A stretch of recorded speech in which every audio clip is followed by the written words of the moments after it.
Etosha National Park of Namibia. My name is Ralph Kirsten, and as always, what does the bush hold in store for us today? Well, I think it's time for you to sit back, relax, and enjoy the sounds of nature as we jump around to different locations across Africa, from Kenya to Namibia and South Africa. And as always, please don't forget that this is a live and interactive experience, so we'd love for you to send through your questions and your comments. You can do this by going onto the WildEarth website and registering. We'd love to have you aboard as, well, it looks like a wonderful day here starting out in Etosha.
Right, everybody. So, looks like just a few animals coming down to the waterhole on this lovely day. It does look like there's a little bit of an east wind blowing, which is to be expected around this time of the year in Etosha. But having said that, let's go and have a look what the weather's going to be like across the different locations.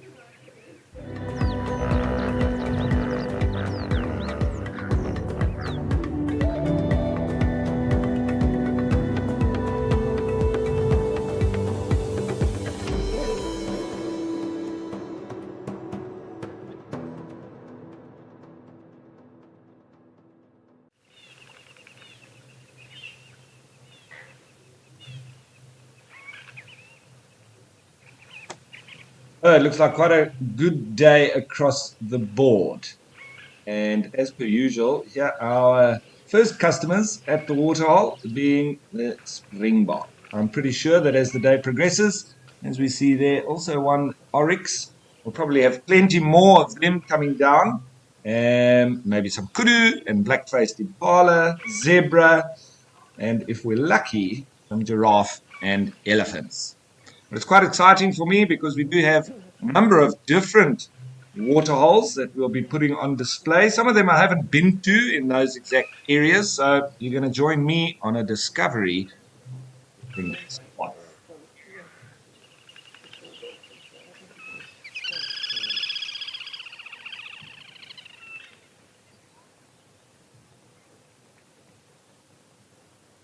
And that little shrill call, that's from the little greeds who are resident on the water.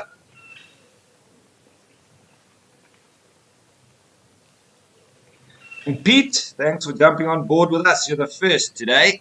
I am also excited for today. What's going to happen in the next 3 hours? Well, previously, when I was on Amakala just for a week. I was on the sunrise and sunset safaris. But before that, I spent a considerable amount of time here at Popukuyu, Tamala, King's Camp, as well as Juma. And in general, we find that it's a slow start because at this time of the morning, it's just starting to warm up. The animals aren't quite ready for a drink. But as the day progresses, more and more animals will come down. And I'm sure today won't be any different.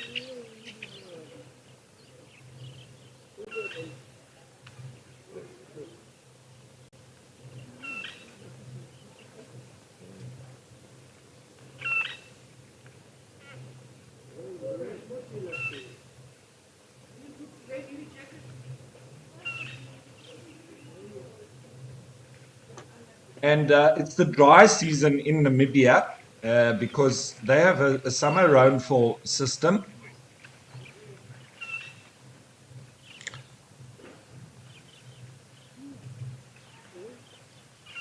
So we don't expect it, there to be any rain at this time of year. It gets drier and drier as the year progresses.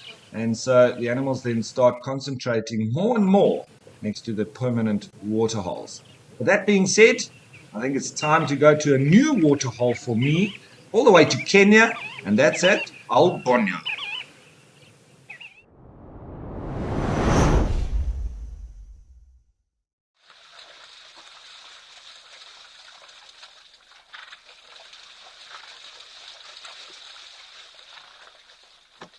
Where we get a completely different perspective and very close to the action as well.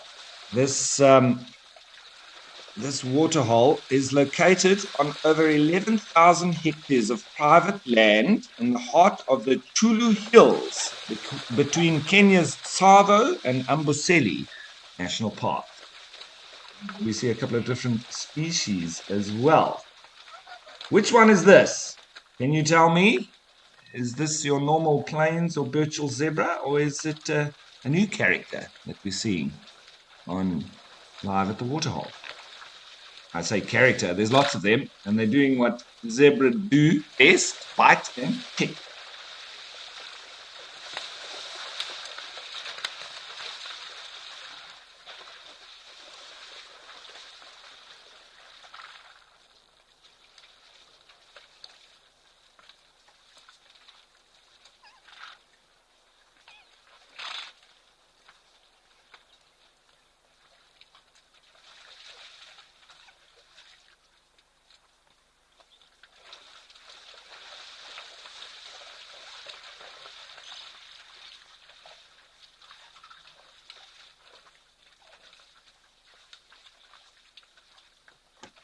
And a little tip when you are looking to identify zebra and which exact subspecies you may be looking at, you want to see if their stripes are meeting on their belly, and if indeed there are any of those so-called shadow stripes. Sometimes they can be very indistinct, but pleasant.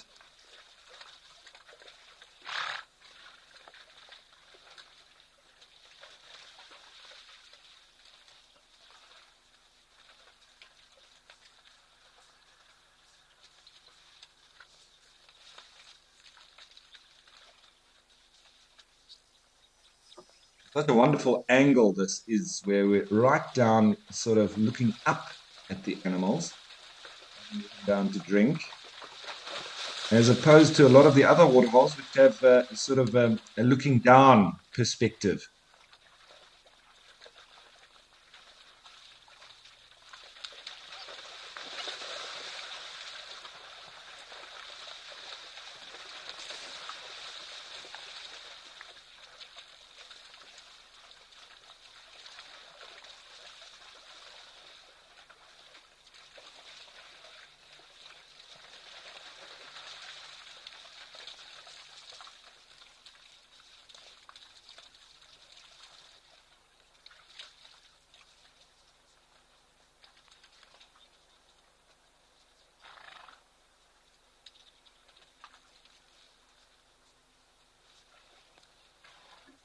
There's some eland joining the pool party here at Oldonyo. They're just in the background there. They're obviously outnumbered by the zebra.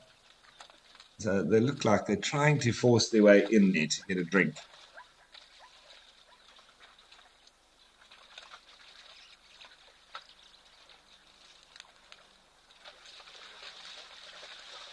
They've got those horns that can help them sort of push their way in, but got to be careful of the zebra's kick as well. You can see they're a little bit nervous, not just pushing their way in, but they definitely do want a drink. And here we've got a giraffe arriving in the background as well. Getting busy, busy, busy.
There's a lot of jostling going on, as you can see.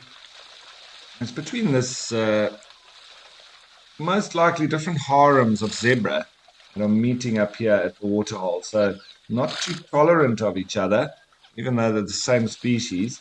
It's different groups within the species.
Obviously, we've had some eland there, the zebra, also a Maasai giraffe in the background. And with that being said, so some of the animals that we could expect to see here, and always remembering that I'm going to mention the animals that do come and drink, but we're sort of in the period between 9:30 and 12:30, so we won't necessarily get the nocturnal animals on the show. Though there's always the chance. It just depends on the activity of the animals. But generally, we have every chance of seeing striped hyena, the special one that you don't see very often. It would be lovely to see them here. Serval, caracal, eland, as we're seeing there, the East African oryx, which would be something special as well. Maasai giraffe that we saw passing through just a little while ago. The yellow baboon, a nice different baboon species too. The unstriped ground squirrel, that's a lovely little one, but they won't be coming around anytime when there's lots of animals like this here. Um, the zebra, as we see, and just to put you out your misery, these are Birchall's or plain zebra. They're not the Grevy zebra. Remember, Grevy's, their stripes don't meet all the way on the belly. They've got a white belly, so these aren't them. Warthog, different mongoose species, small spotted genet, lots of different birds. And remembering that in this part of the wilderness or Kenya, and it's not fenced. So even though it's wilderness areas, there are people that move through here, and sometimes you might even see some domestic animals such as cattle, dogs, or even cats. But that's where Kenya is a very special country in that the communities live in harmony with the wildlife. And as a result, the animals, both domestic and wild, are sort of able to move through these areas unchecked. Obviously, the people do move through with them, but that is a possibility that you may see on the screen, and then you understand why. Where a lot of the other locations that we go to are fenced, protected areas. Here it is protected, but it's unfenced. So if you think of the likes of the Masai Mara, that area is, and the Mara Triangle in particular, when I was on the Olololo escarpment working for WildEarth and doing Safari Live, we used to look out over that Mara Triangle. And during the day, it's purely for tourism. And then at night is when the communities move in with the livestock and graze the area, and then they move out by sunrise. So they share this area with all the wild animals, as well as the lions and the predators. And I think there's very brave shepherds that move with that livestock. Because if you know how many lions there are in the Mara Triangle, I wouldn't be going down there with my cattle.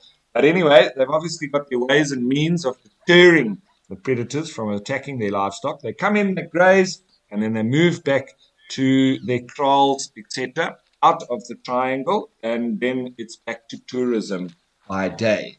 A wonderful time sharing between wilderness and the wild animals that live there and the people with their livelihoods and their livestock.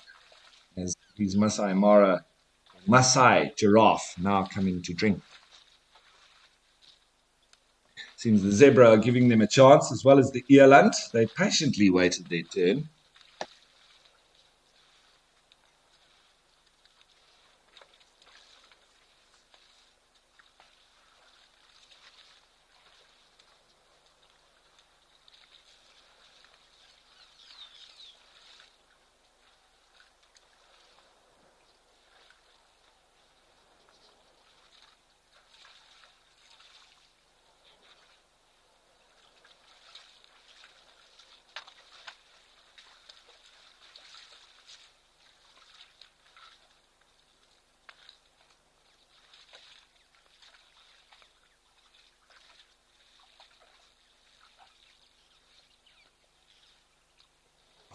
Zane in the UK, nice to have you on board with us. And I must agree with you, it is a fantastic viewpoint that we're at.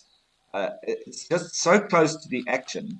Um, and we get to see the animals in much better detail. Now, I'm not exactly sure how this camera is mounted, but very close to the ground.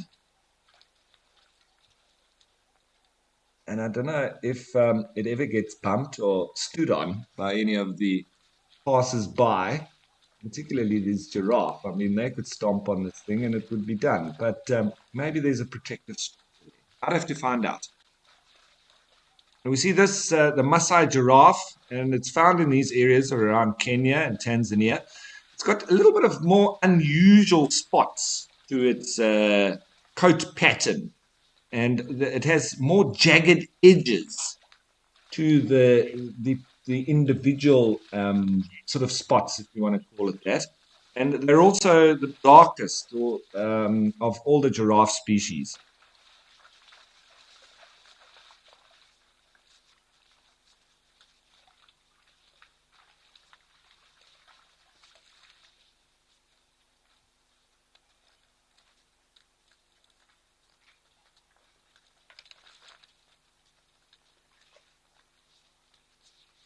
I think probably the Damara or the Angolan giraffe. It's probably one of the smaller ones. It's more of a desert adapted species.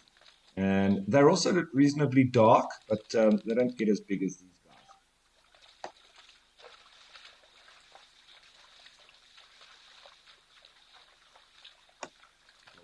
Coming in there now as well, forcing their way in.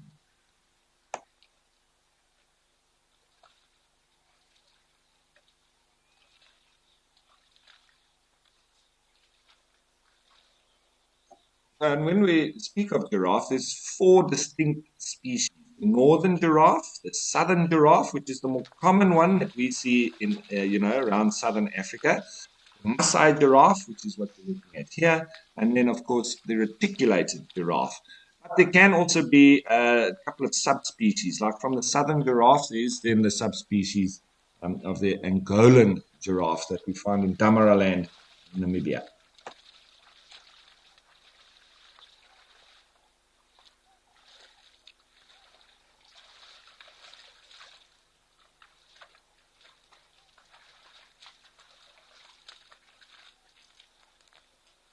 And these Maasai giraffe also seem to have a little bit of a different personality to the Southern African general characters of the Southern giraffe, because they don't seem to be as worried about the other animals at the waterhole. They're not as nervous. They're not as anxious. They might be due to the concentrations of game around the waterholes, etc., that they need to almost be a little bit harder and force their way in to waterholes.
Amazing to see how this giraffe, which is the largest of all the subspecies, um, just towers over these eland.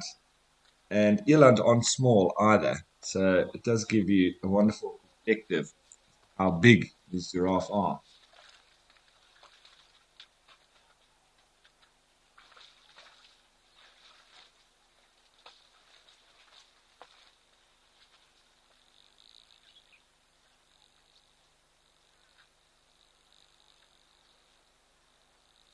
It was pretty overcast, but I can tell you what, it's definitely not cold.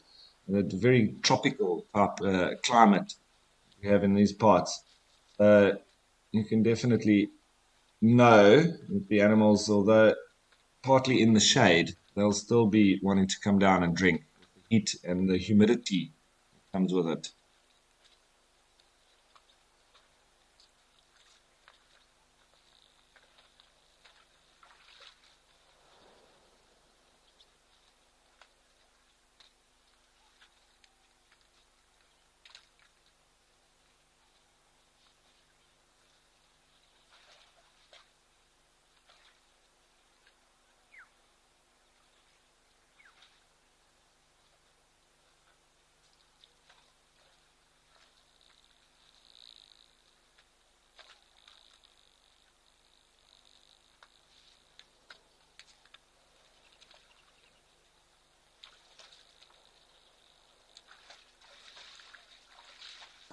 I would say that the Tower of Giraffe should almost be exclusive for the Maasai giraffe, and particularly how they're towering over us right now from this perspective.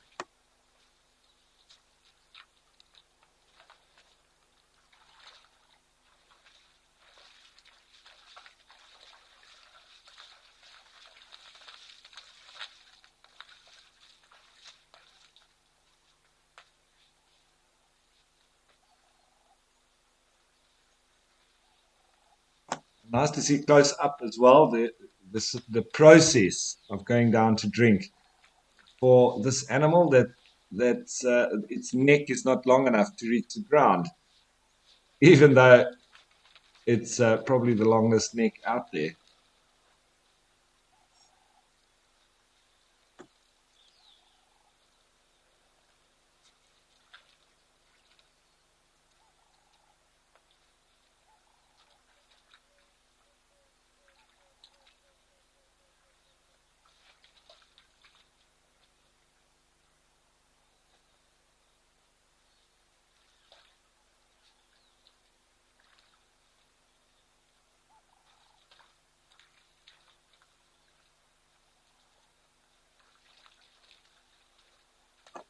And a couple of the other special animals or characters that we may see or we have a chance of seeing and that do come past this waterhole, but just bearing in mind what I said earlier about nocturnal times, etc., and when exactly we do get watch on the show between 9:30 and 12:30. Not always the time, but you know what? There's always a chance. And there's an elephant that they've called 1 ton, and obviously because he's a huge tusker with a bit of his right tusk missing, and he's pretty famous. Then lion-wise, there's a particular lion called, and I hope I'm going to pronounce this correctly, Kukoi Kelly. Kukoi Kelly, meaning secretary bird, obviously in Swahili. And she's often seen on these cameras. He had 4 cubs. One was killed. Now there's 3 growing cubs. So, and there's also another mother of 3 sub-adult lions. Then there's a collared lioness named Neloa, the mother of Kukoi Kelia, the one that we just spoke of before, and has 4 new cubs as well. Then there are male lions, and they are called Old Kirikwe. Old Kirikwe. I'm going to have to get my head around all of these different names and to pronounce them correctly as well. They're collared, And there's one of the brothers who has a limp, and his name is Oloju. We've got to start getting our heads around Swahili. And for me, once again, because I spent quite a bit of time in Kenya with Safari Live, but I love different languages, different cultures, different traditions. And these people in Kenya are just such wonderful, friendly folk, and they have such a wonderful culture and tradition as well.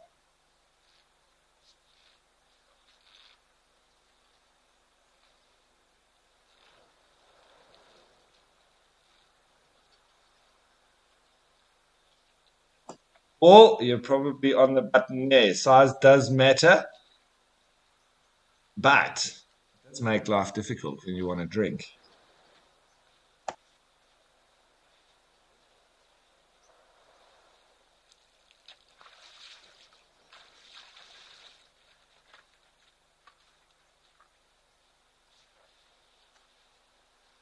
Such elegance, such grace, even with the awkwardness.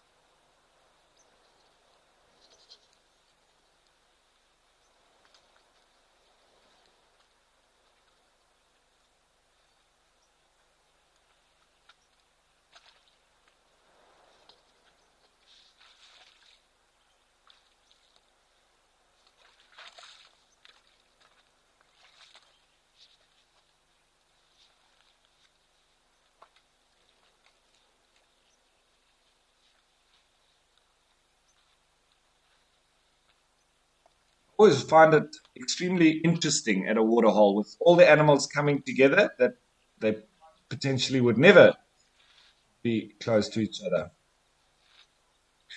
And Love Ellie Swiss says that a few days ago there were 3 cheetah that came past here. I wonder if they came to drink. But I think this particular waterhole is going to really bring us a lot of action and a lot of surprises. Nice that we can still jump to the other waterholes that we do already know. Now, with all these new additions, it just makes for so much excitement. You never know what's going to happen next.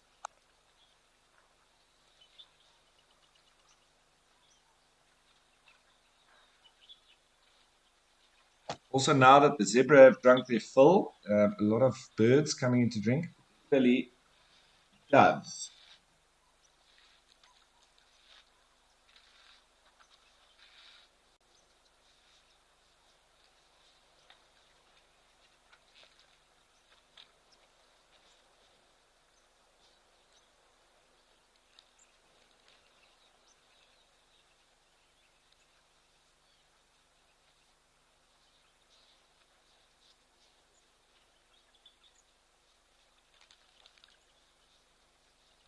I've always been debating and wondering and trying to get information on this flick that the giraffe do after they've been drinking. Now, we know that there's all sorts of valves that need to be closed in their neck or at least slowed so that the blood doesn't rush to their brain when they bend down like this.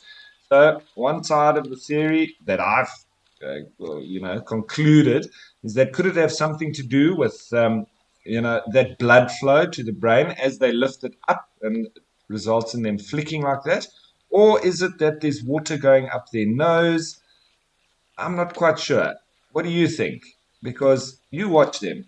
They'll drink, and then it's pretty much every single time when they raise their head, they've got a real head flicking movement. I don't know if it's trying to eject water out of the nose. You see that? It's quite excessive, and that one's continuing with it. Is that to do with blood flow, or is it just maybe something simpler that there's sort of water around the nose? Because then they do usually after that pick their nose with their tongue. So is it water going up their nose, which would be a simple theory or reason why they're doing that? Or is it something a little bit more intricate and scientific?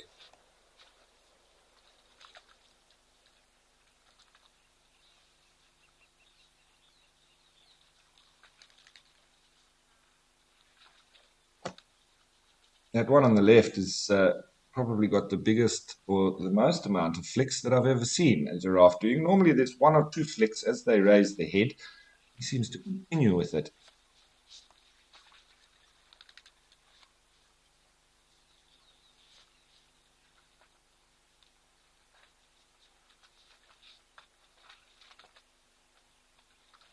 One of the zebra in the background there, just having a bit of a dust bath.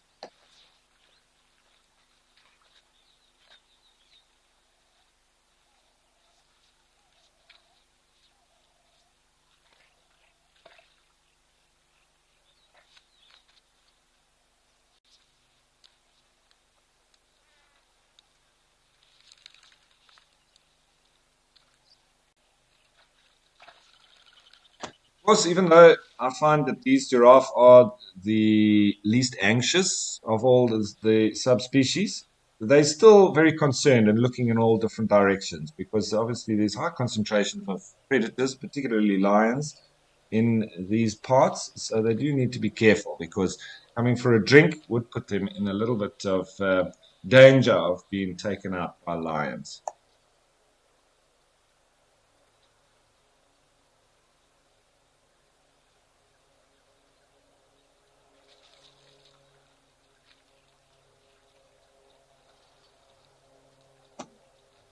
So Shelley, I would normally have said that it's exclusively lions because very difficult for any of the other predators to actually take down a giraffe. But it's not always necessary to actually take a giraffe down. Sometimes they can chase it and make it trip, particularly where there's tarmac. And we've seen this in the Kruger National Park. I've also seen it in Etosha National Park where the lions chase them onto the road. But other than lions, I would definitely say that it's possible for spotted hyenas, uh, in groups to chase giraffe. And if they tripped and fell, then they could obviously go in on the kill. But what I have seen in the Masai Mara is leopard having taken young giraffe. So not adults, but we found a particularly massive leopard with a young giraffe up the tree. And it had obviously caught it and killed it and dragged it up there. And the mother was walking around in the background, still looking for her little one, which was unfortunate, but absolutely amazing that leopard was able to do that. I thought that that would never be possible, but got to never say never, hey? And that's where I also stop myself short when I say that it's not possible for other predators to take such a big animal down because it would have probably happened somewhere, somehow. And that's just with my experience of having sort of gone down that road of telling guests and visitors and tourists, etc., that that's not possible. And then we found out that actually happened right in front of your eyes. So yes, definitely lions being the primary predator of giraffe. Spotted hyena, definitely possible. And leopards, well, I've seen it myself, but not with adult giraffe. I would say that's mainly exclusive to lions.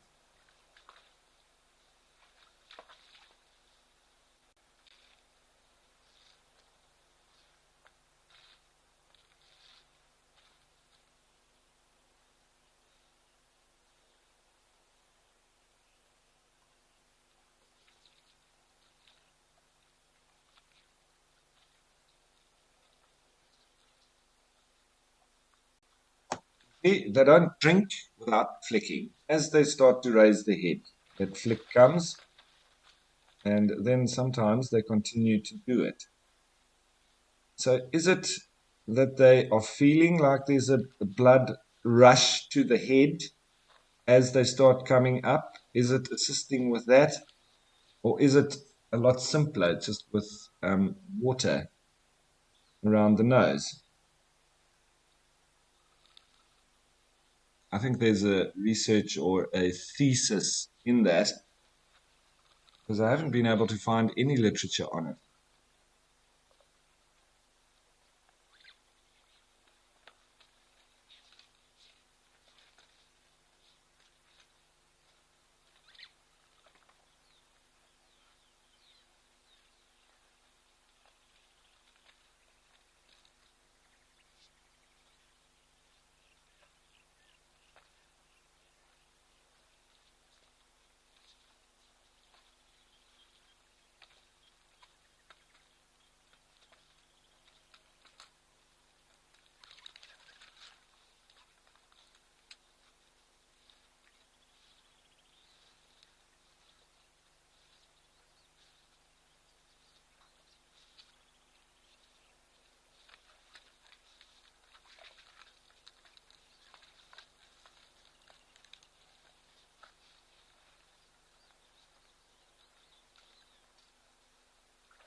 bulls that I've seen, only a couple of females that were here.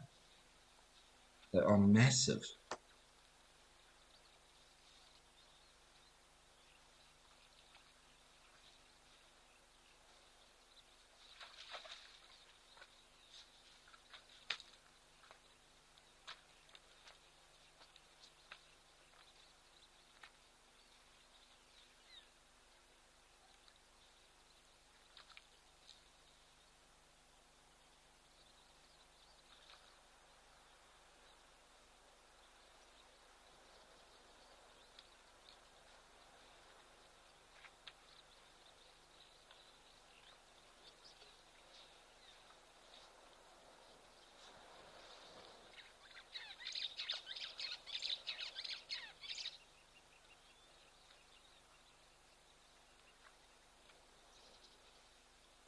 You can really understand why it's disconcerting for giraffe to put their head down. Obviously, from their normal stance, they've got such a viewpoint.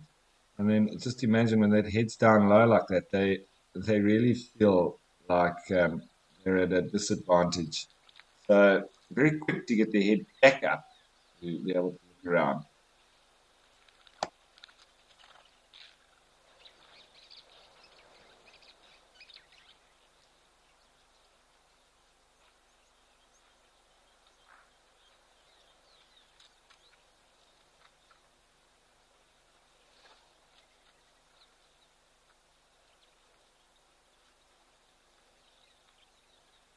What a contrast in color of the soil here as well. A very dark, rich type soil. And if you contrast that with the likes of Puyo, which is, calcrete based, it is quite rich near to the Tosha Pan, but it doesn't obviously hold this kind of clayey soil that you get here in these parts. But lovely difference.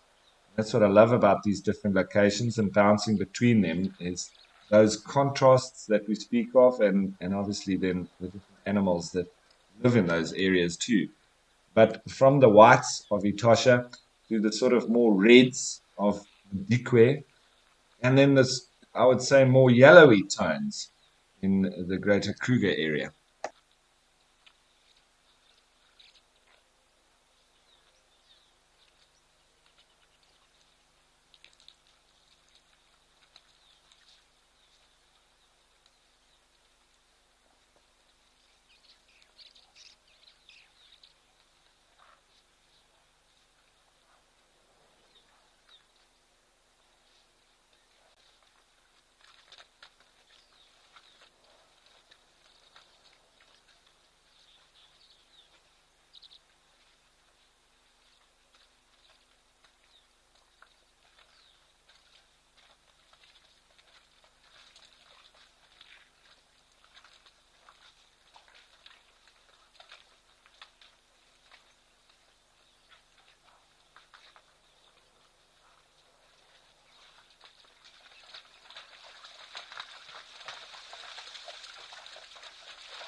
There just seems to be a constant flow of animals here. Now, another group of zebra have arrived. We might find that the giraffe take a back step or wait a little bit because these guys just seem to take over.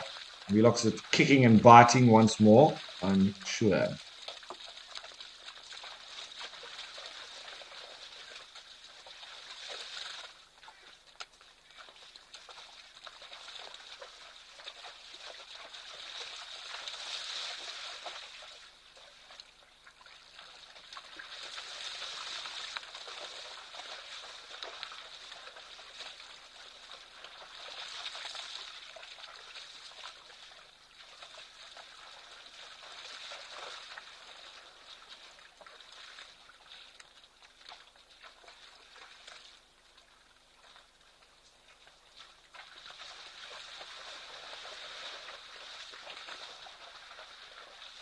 Lots and lots of thirsty mouths.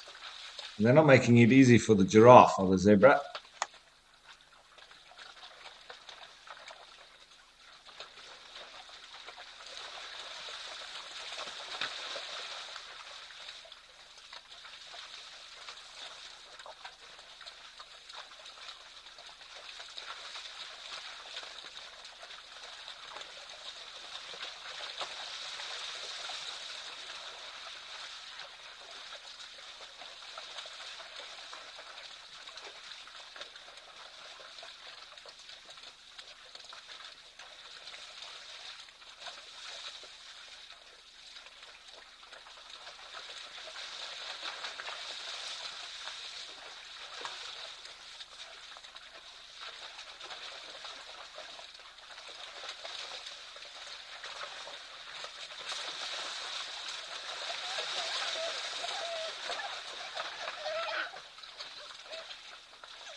Now, the reasoning behind this very dark soil here as well is because on this particular spot, the soil is honed from the ancient lava rock spewed out of Kilimanjaro 360,000 years ago. And then you can obviously make sense of the color of the soil as a result.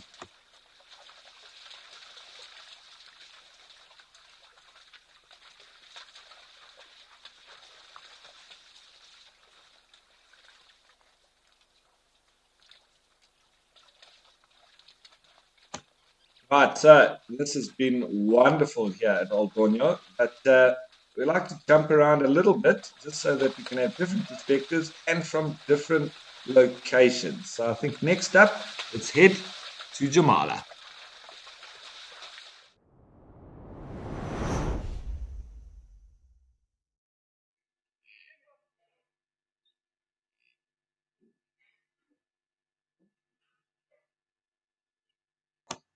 We've gone south from East Africa and into South Africa, but right on the border of Botswana. And this is just on the edge of the Kalahari Desert.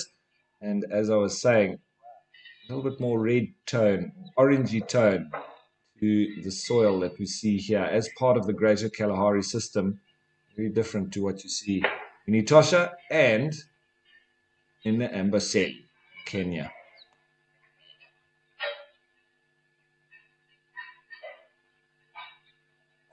Lots of common impala, blue wildebeest, and zebra in the background. No giraffe yet. And I'm hoping that we have the elephants coming through.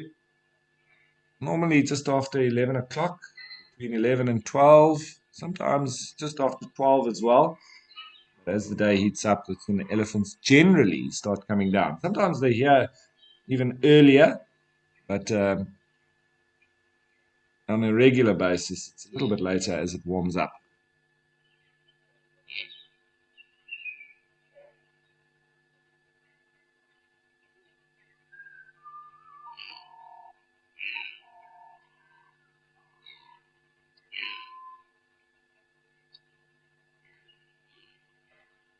Still also hoping to see some wild dogs here at some stage. Well, we'll know if they're moving into the area. These animals will all just scatter. So I don't think there's any around for now.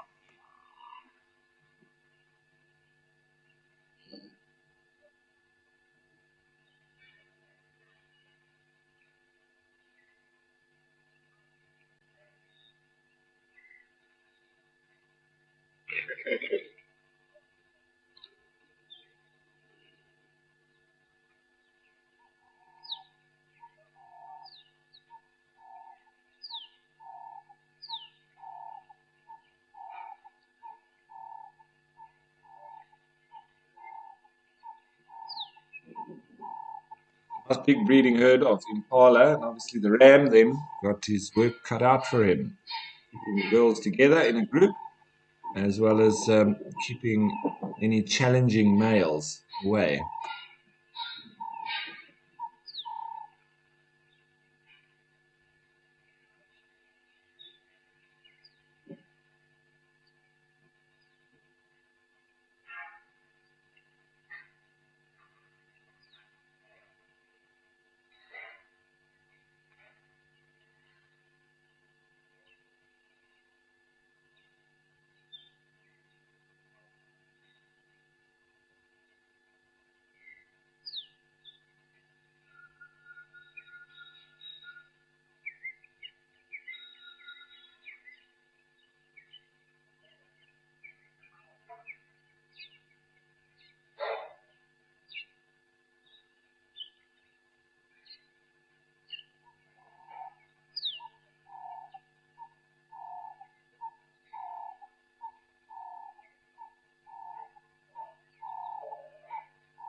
Ryan, that barking sound, I'm pretty sure that it's coming from.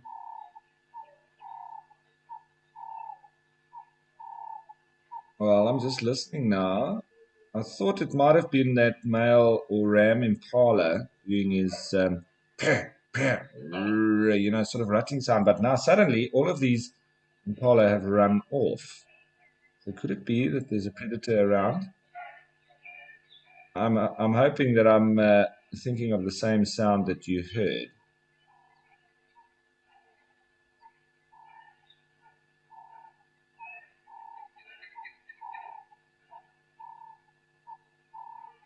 But it's a little bit suspicious that all of those impala disappeared. However, on the opposite bank, the zebras seem to not be worrying too much about anything except chasing flies.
Looks like for a change, we've got lots of blue wildebeest. Normally just ones and twos that come through, but nice now that we've got a decent sized group.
See all the evidence of elephants here, lots and lots of dung. So it does show that there's a lot of activity from them coming down, mostly during the middle of the day. So I'm hoping that I get to show you the evidence a bit better when they actually arrive.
Oh, Bryce, some of the special species that you can see around Madikwe, particularly because it's a more of an arid region, you can get well, of course, we have the wild dogs, which is what makes, for me, Madikwe famous. That's what it makes it famous for me because they've got very or a high population of them, and that's what I go to Madikwe to see. But you can also see the likes of brown hyena, which is a wonderful animal to see as well at night. And then surrogates or meerkats, bat-eared foxes, aardwolves, and then your general species. They've got a very high population of elephants, over 1,500 of them. So that's a good one. Lots of lions, too, lots of lions, and spotted hyenas. And your general game, zebra, the impala, kudu, blue wildebeest, giraffe. You'll also see ground squirrels.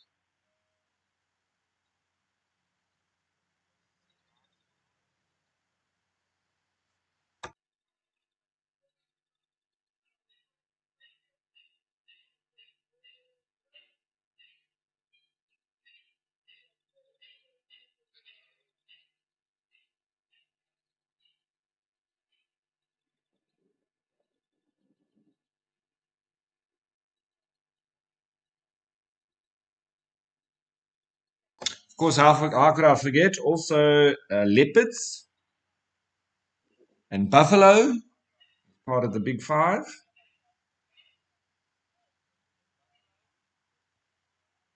And I'm going to go into the Madikwe website and actually put up their species list, just so we can have a look through it. And the mammals list, as we said, aardwolf, small spotted genet, aardvark, that's the one that I didn't mention. Of course, the Chacma baboon, honey badger, and I think there's quite good sightings of them as well. I've seen them on Madikwe. Lots of different bats. And if you watch the sunrise and sunset safari, Trishala there currently, she often goes to an area that they call the bat caves.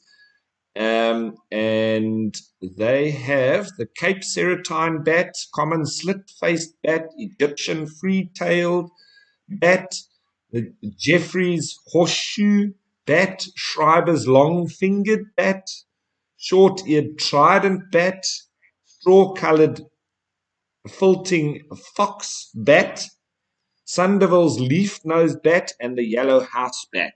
So how's that for a lot of different species of bats? Obviously, you see them mainly at night or around dawn and dusk. Difficult to see them as well. But you'll probably just be able to look at the different sizes and so on and the shapes of their wings.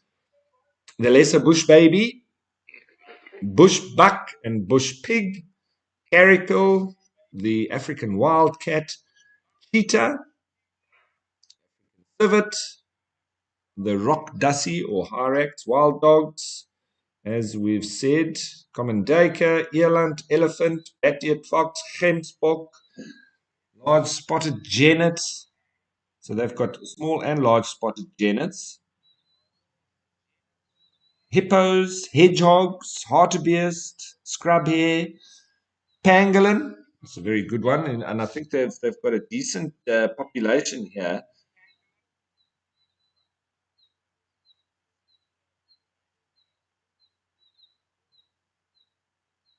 Blackback jackal, klipspringer.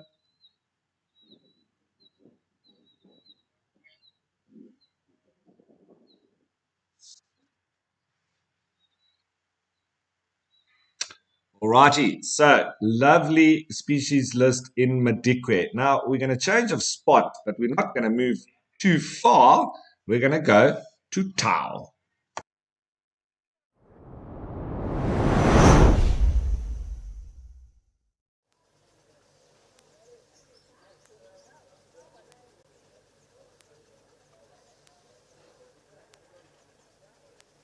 Which, as I say, is still within the Madikwe Game Reserve.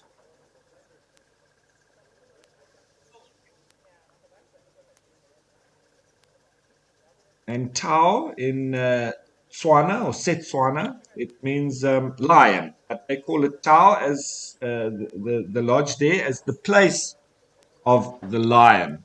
I've actually trained a number of guides that have landed up at this particular spot.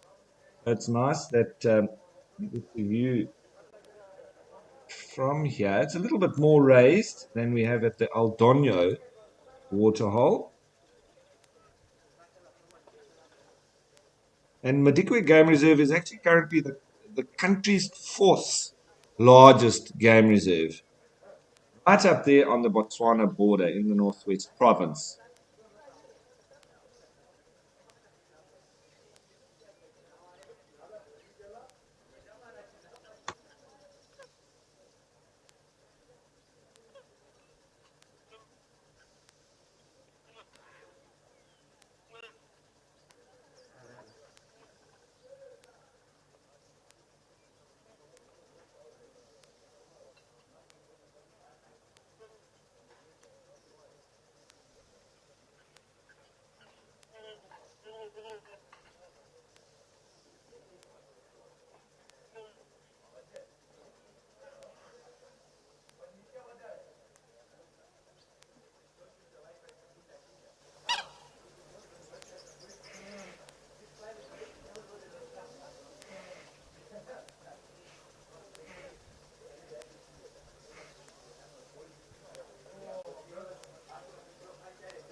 And some of the animals that we can also expect to see from this particular waterhole camera, and it's a new one to me, which I haven't seen before, so we're just enjoying it for the first time, for me, as I say.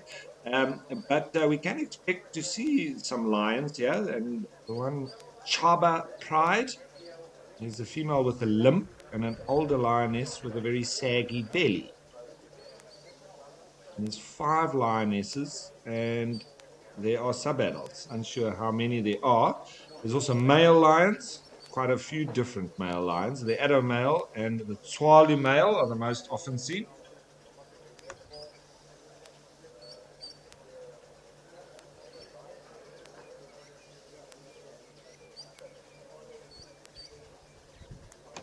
Righty, so it's been very exciting at this new spot, but we're going to go to another new spot, and that's in the Olifant West Nature Reserve in the Greater Kruger National Park.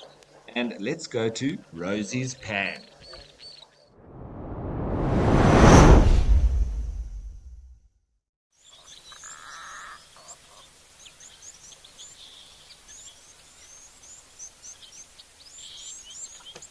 You see what that is there? It's a predator with nice big ears.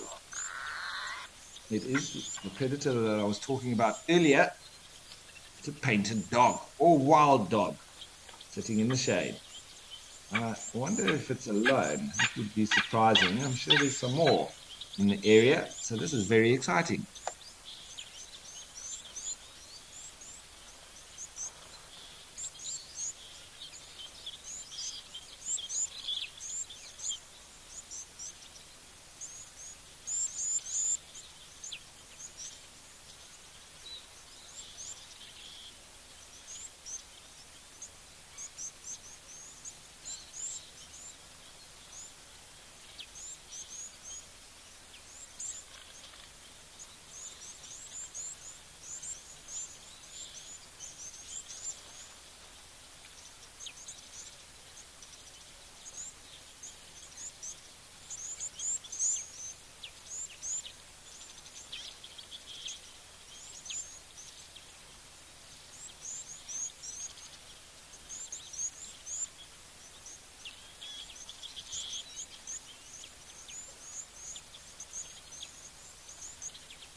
And I find wild dogs very much like cheetah. You've just got to just be patient, sit and watch and wait, and you generally do then get rewarded with activity. However, if there's this wild dog, and hopefully if there's more of them become active, they'll probably disappear because we know how fast and how far these wild dogs can move in a very short space of time. So they don't generally hang about.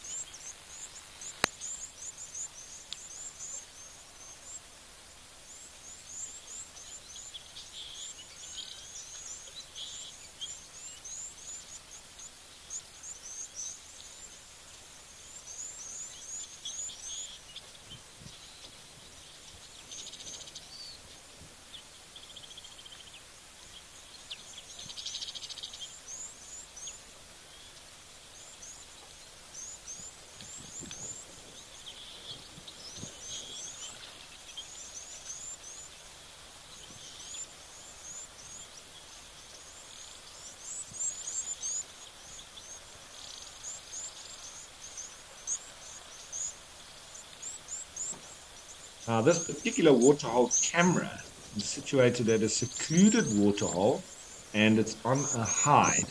So the waterhole, oh, sorry, the camera is completely solar powered due to the remote location of this waterhole. So we're at a very special part of the reserve here with no buildings about. Oh, okay. I can see just on the left of that one that we saw, there is another individual. There's definitely more than one, and I can see at least. Maybe there's more behind this little uh, where they're lying in the shade.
sounds to me like it could be red-billed quailias that are making all that birdie chirps there. Probably at the waterhole itself drinking.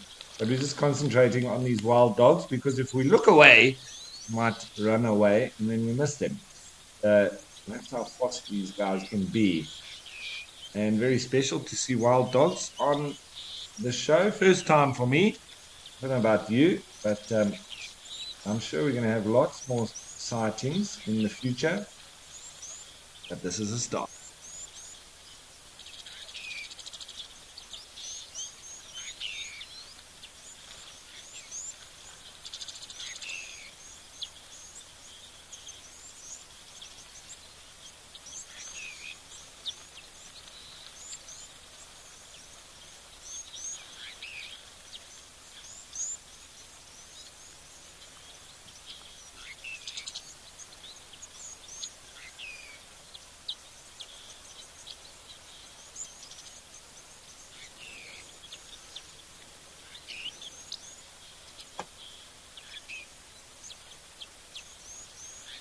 So yes, William, they are reasonably common here at all across Madikwe, and there's quite a few other sort of high-profile animals that also are prominent here. They often see leopards, but like I say, it just depends on when we're watching. So if we say we're watching between 9:30 and 12:30, and we never see wild dogs, it doesn't mean that they're not, active around these parts. We're just missing them.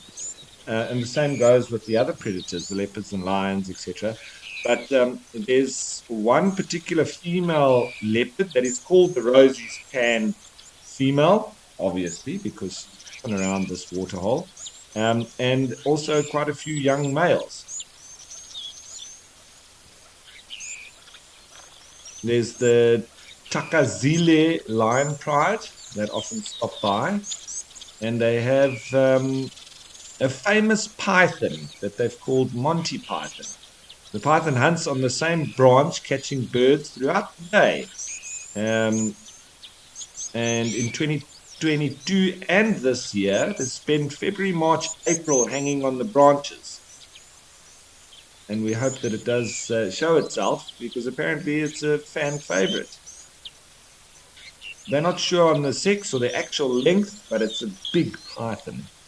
And then other animals that do come through here: elephant, giraffe, buffalo, warthog, kudu, impala, different mongoose species, honey badger, African wildcat, spotted hyena, brown hyena, leopard tortoises, and obviously, what we're seeing here, wild dogs. So, and it's also important to remember that wild dogs don't generally just, frequent one spot. They're very nomadic. They move and groove. So we might see them here today, and you might not see them for a couple of weeks, and then suddenly they're there again. It's almost just by chance. Wild dogs.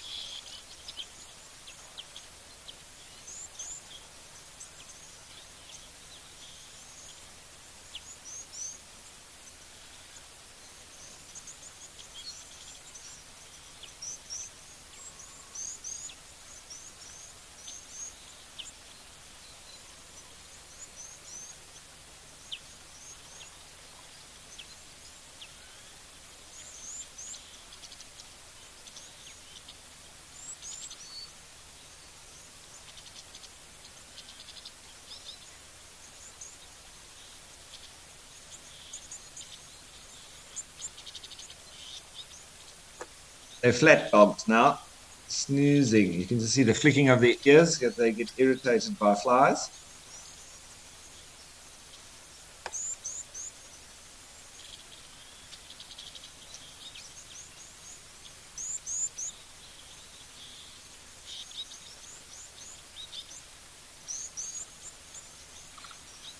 I'm not sure if I mix things up because obviously there's lots of new water holes, etc.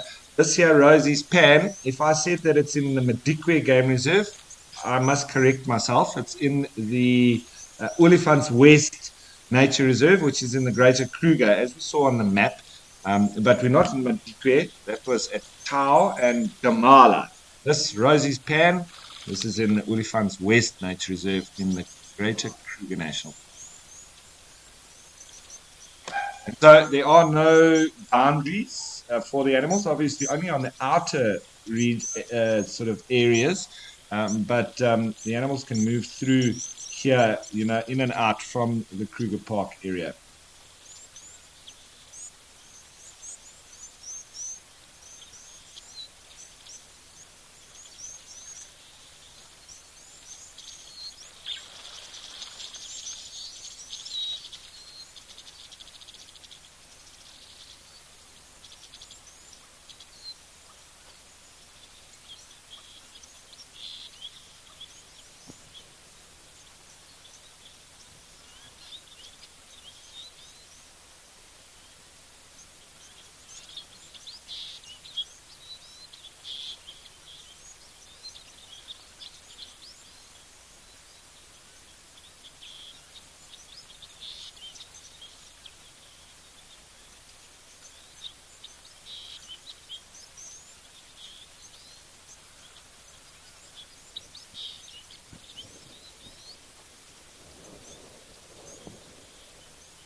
As you can see, a little bit overcast with clouds coming in front of the sun there.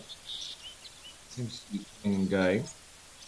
A little bit breezy, but it doesn't seem too excessive wind-wise. But we have a head up.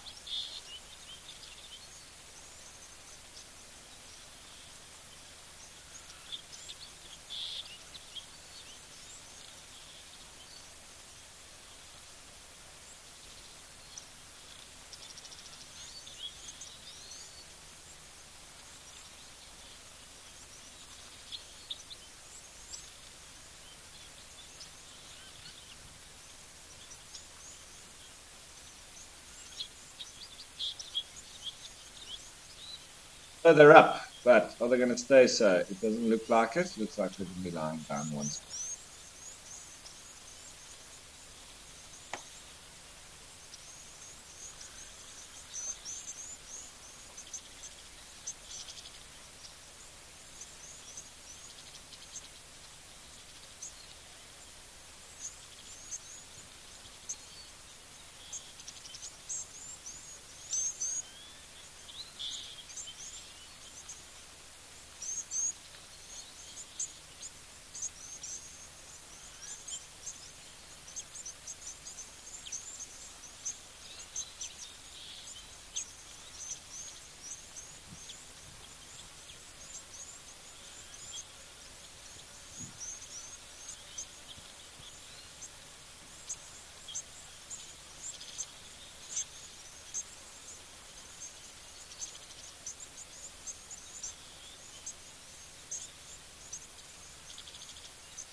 Righty, so I think these guys might not move anytime soon. They look a little bit snoozy, dozy, so on.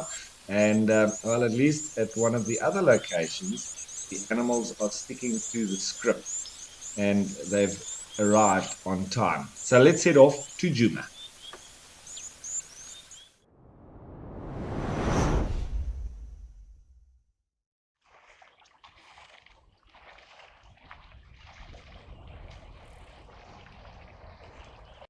Also in the Greater Kruger National Park, this is in the Sabi Sands, a little bit further east from Rosie's Pan, and a lovely big herd of elephants.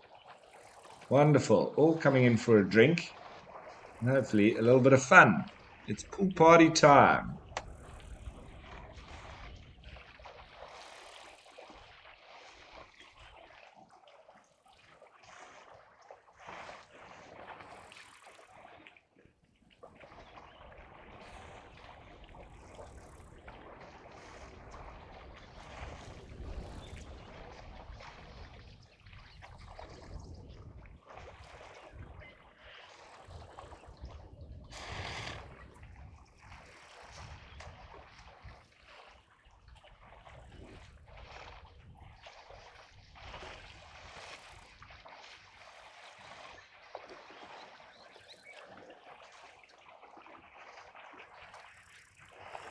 All sorts of different ages there, and it's always lovely to see that when you have the different generations within a breeding herd. It means that the herd is healthy and all the females are healthy, and the dynamics and everything within the group is in a positive way.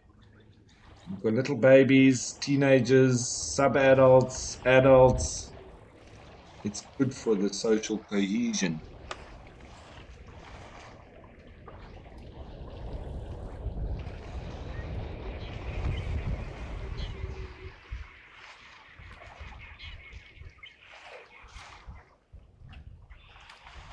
Been wild. I have to agree with you. It's a beautiful sight. Wonderful. Always lovely to see elephants. And I actually finished my stint at Amakala yesterday with a lovely walk by of a breeding herd of elephants. In particular, uh, particularly enjoyed a tiny little baby that was being rushed on by mom.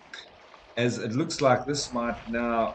Oh, notice that there was even more to the left. I thought that female was now taking the herd and moving on, but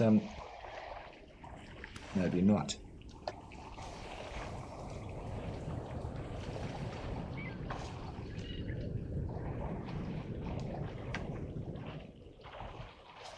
Maybe she's taking those youngsters over to play with the other young ones on the other side.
There's Dewey, the hippo. I think it's Dewey.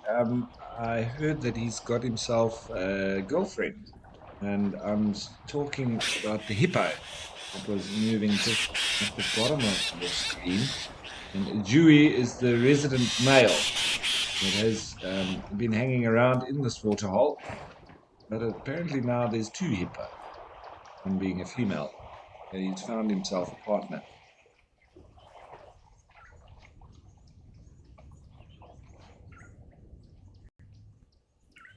Does look like the signal's been given that the party's over and they need to move on.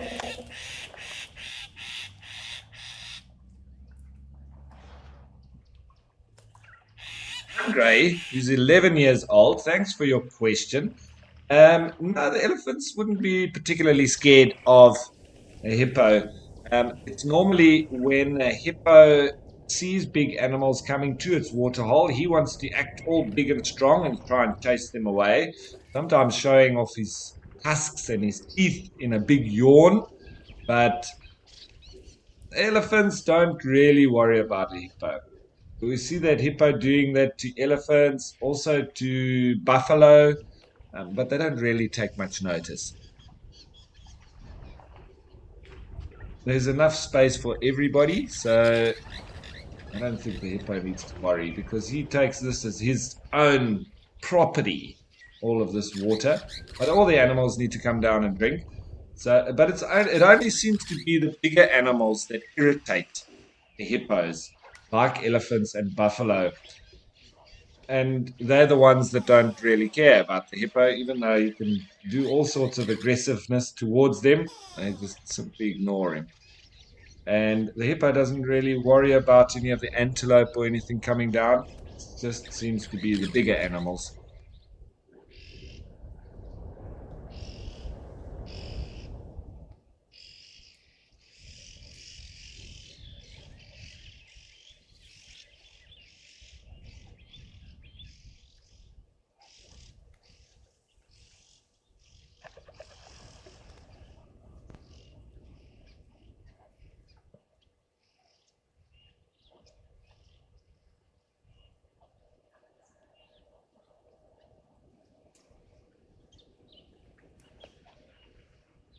They do seem to be milling about a bit. Maybe they're having a discussion as to which direction to go. Or is it that there's maybe two small herds here that have congregated and they're having a little bit of a farewell message to each other? We'd have to spend more time. I don't know if it is one herd or two. Maybe it is just one.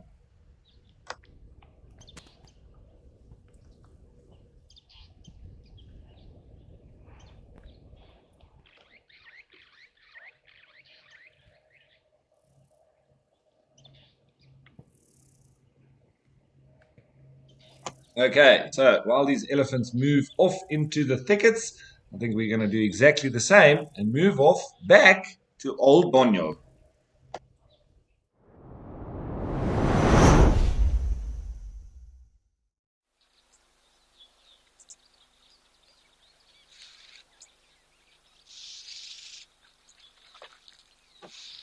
There, we've got some yellow baboons that have come down for a drink. And we're joining that eland and a warthog, as well as the giraffe. Now they've headed off.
few oxpeckers flying around. I'm just going to work out exactly which species. I think it's red-billed.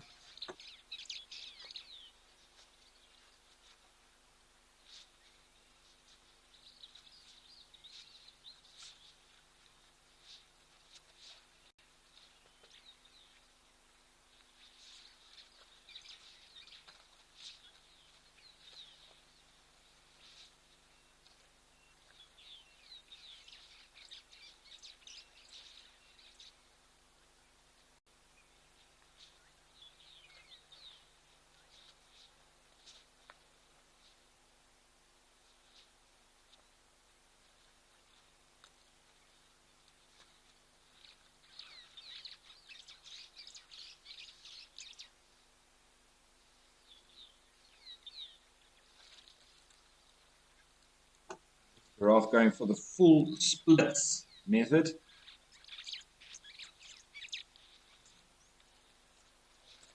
Not always the case. They often do a bit of a crouch and sometimes a bit of a mix between the two as well. Let's see what this other one does.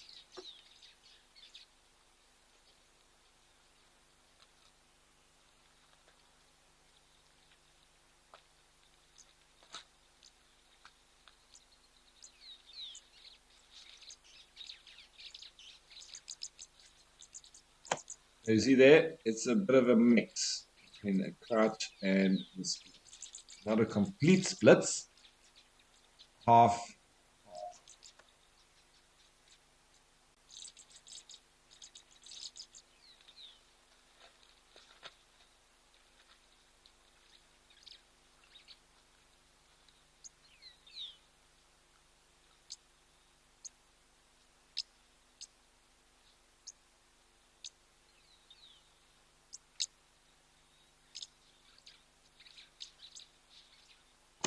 So, Lynn, I'm glad that you were watching this waterhole last night and saw a striped hyena. So, that's just a good indication, everybody, that it's a good idea to keep an eye on these different waterholes because you might be like Lynn and see a different species for the first time.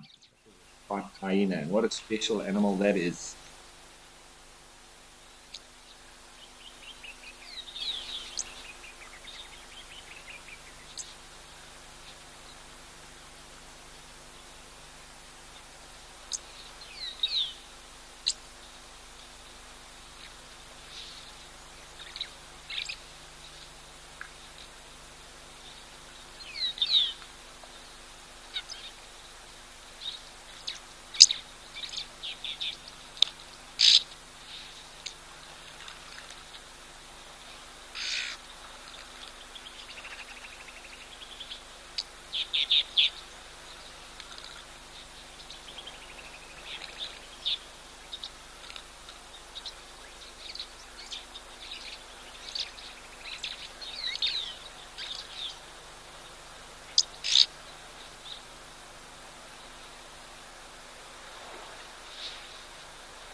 Lots and lots of oxpeckers there. Really getting all the spots where these giraffe have ticks. And you very often find them in under the armpits. That's where you can see them. And then also under the tail and around all the soft parts.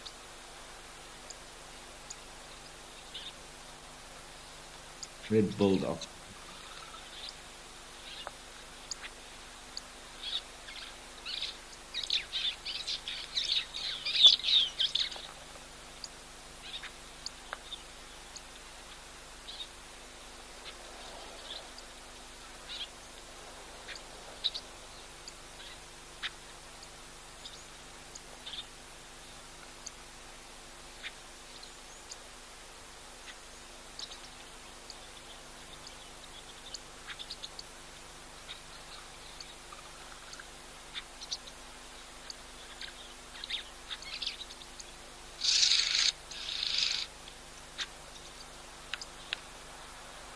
It's also lovely to get up close with these giraffe and see the intricacies of their pattern and how dark they are, as well as those rough edges on the spots themselves. Lovely.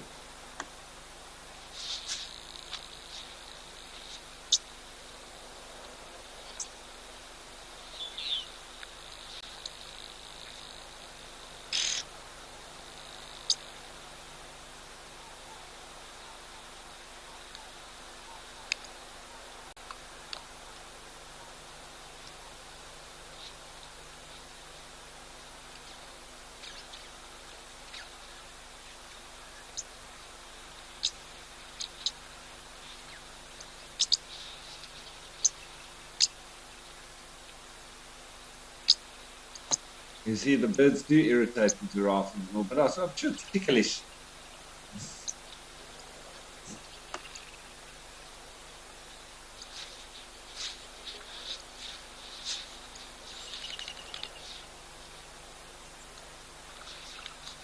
Alrighty, so once again, lovely sighting here at Old Donyo. But I think it's time we go back to Rosie's pan with the wild dogs.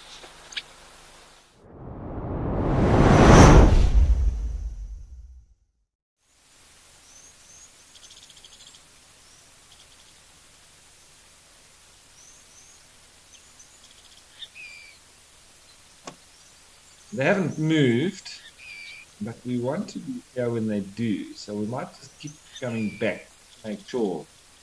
And we'll obviously keep on watching it in the background as well. But if, they can disappear within a couple of seconds.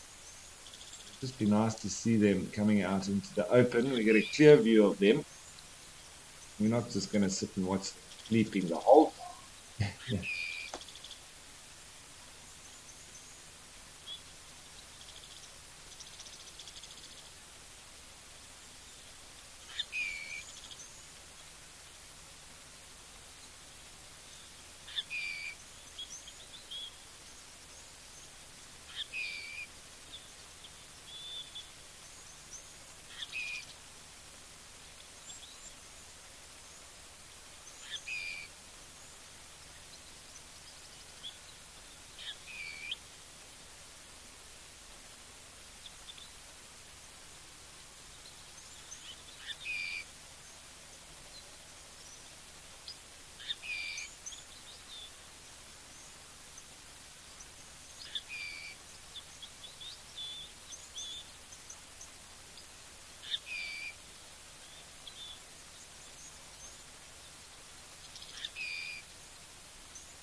And of course, with all these new locations that we have, it is worth mentioning that these new locations are as part of AfriCam. So this is AfriCam Rosie's Pan, and the other locations that we have potential to go to. It all depends on what's happening and what the action is like. Um, There is the African cat eye. That's also in the Western olifants and the greater Kruger. Then we have African Comfers Dam. That's in Kimberley, but more so for birding. And it will be lovely when we do go there, especially when there's flamingos around. Then there's Africam Naledi Dam, also in the Western Olifants of the Greater Kruger. The Olifants River, Africam Olifants River, that's also in the Western Olifants, Greater Kruger. The Africam Old Donyo, which is that one that we've been in Kenya. Africam Tau, which we were at as well. That's like that big waterhole, and that's in the Madikwe Game Reserve, the Northwest Province, similar to Jamala. Africam Tembe, which is in the Tembe Elephant Park, KwaZulu-Natal. Be a lovely new location. And then, of course, Africam Kruger Shalati, which is adjacent to Skukuza Camp. And maybe a little bit more recognizable for a lot of our local South African viewers.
Just a little bit of movement there. Head up now, sitting up.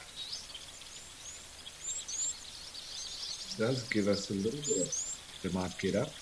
I think the probability of them just lying back down is quite high.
Okay, so these wild dogs just getting up and lying down, getting up and lying down. We'll wait for a little bit of action in the background. We'll keep watching them, but there's, of course, more action happening at Old Waterhole.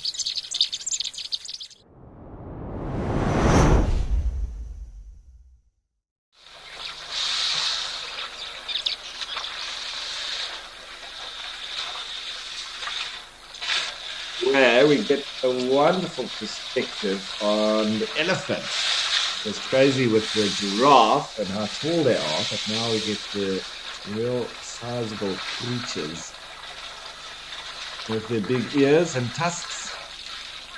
Lovely.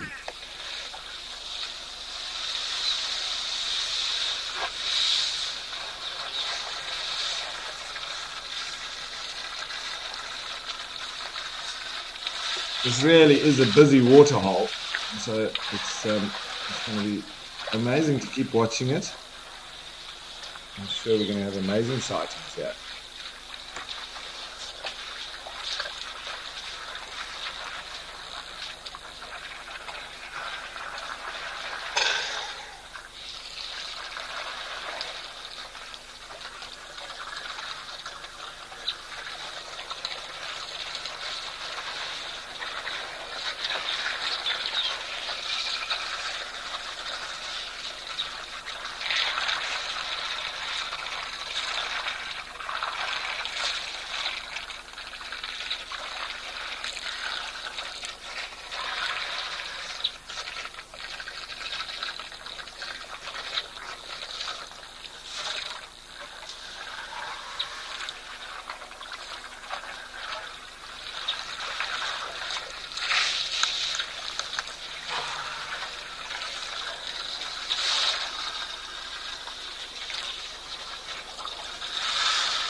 Nice bit of interaction between these bulls. One on the right seems to be the bigger of the three. And that one in the middle's got decent length tusks. They seem to be a bit thinner though than the other two.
Was the eland trying to enter the fray, come for a drink, but they're a little bit nervous of these elephants.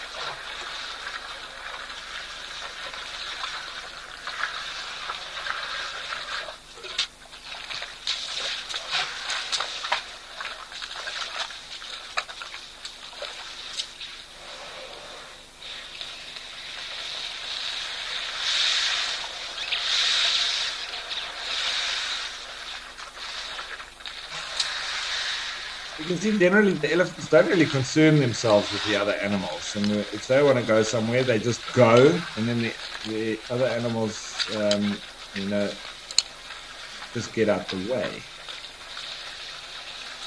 You see now if these elands actually get to come in and drink.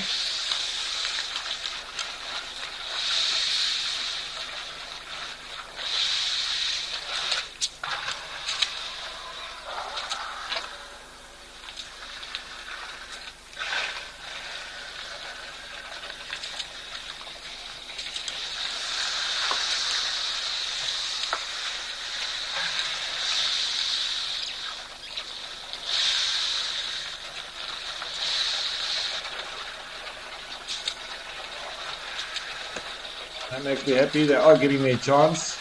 These elephants are allowing them that opportunity.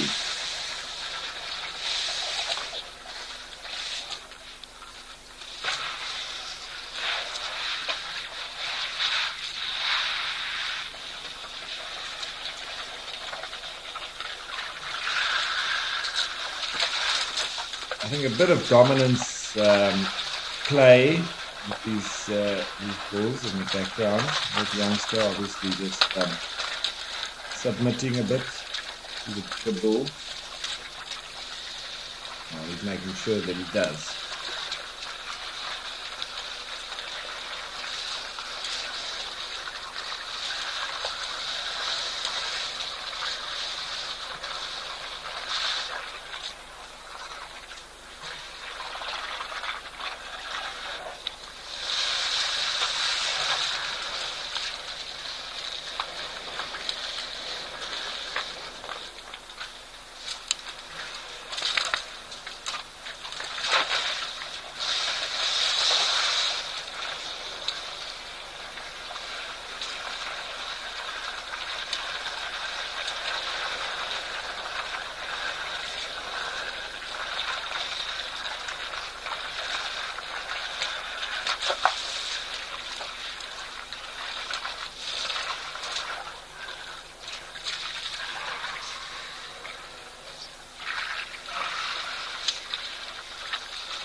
Lenny, absolutely. It's incredible the sound that you're getting from this waterhole. That's why, I don't like to talk all the time.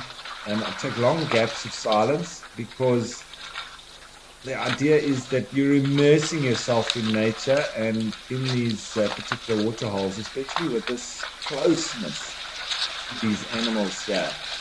I think they do the talking for me. But if there's anything you'd like to know or you have questions about anything, send them through and we'll chat about it.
Here comes another towering giraffe. Is he going to get a gap to have a drink?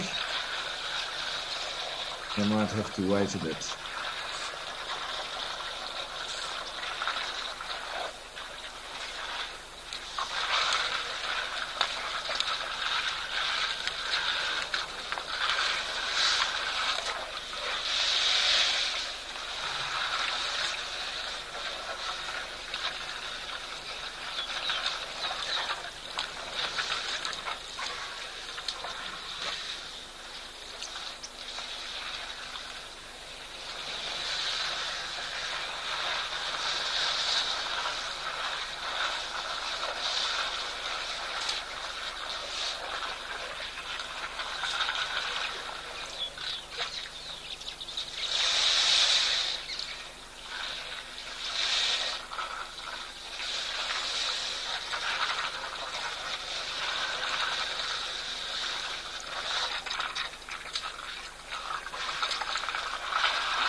As you may well know, our mission here at WildEarth is to connect the world with nature. And if you'd like to help us in our quest, it's very easy. You can go onto the WildEarth website and click donate.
All right, so it's been wonderful here at Africam Oldonyo and had a wonderful time, especially with these 3 bull elephants. But without further ado, I think we do need to just keep track of those wild dogs on the Africam Rosie's Pan.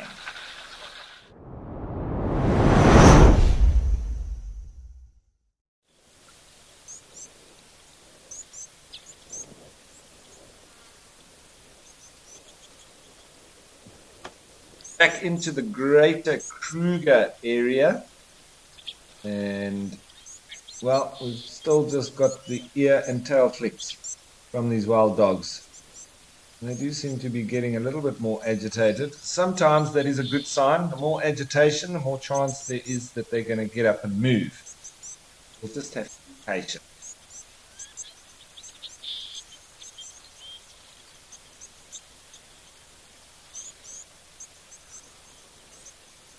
The nice thing about wild dogs is that when they are on the move, the chances of you seeing a kill is very high.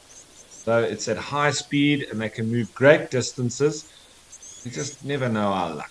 Maybe an impala or something comes into the area and they take the opportunity. It might happen right in front of us.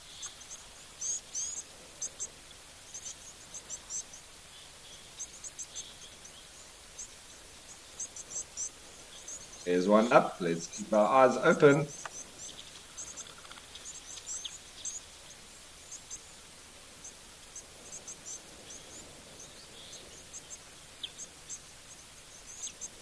Massive funnel-like ears does really help to not only communicate with each other and pick up the signals that are required, but to pick up any prey.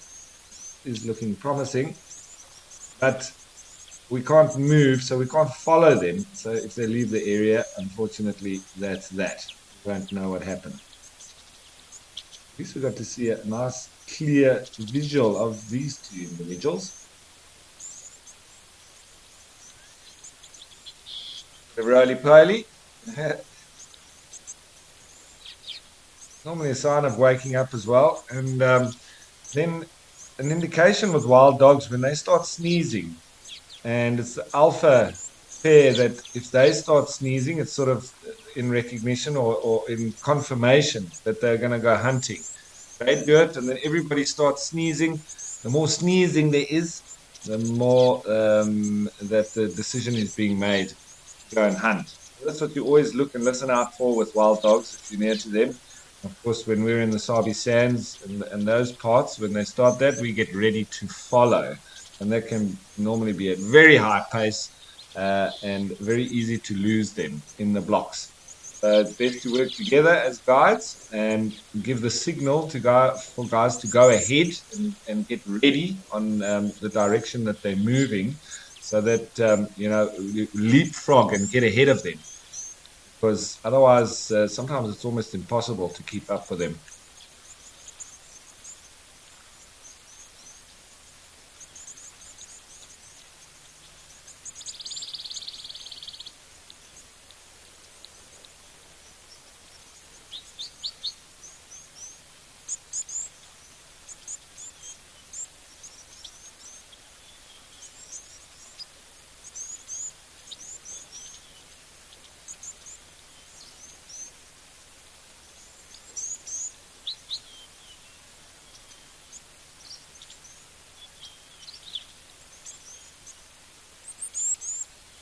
Of course, as I mentioned earlier, we always just need to remember that the time of day that we are watching the water holes is more conducive for general game coming down to drink, likes of elephant, giraffe, eland, wildebeest, zebra, springbok, impala, etc.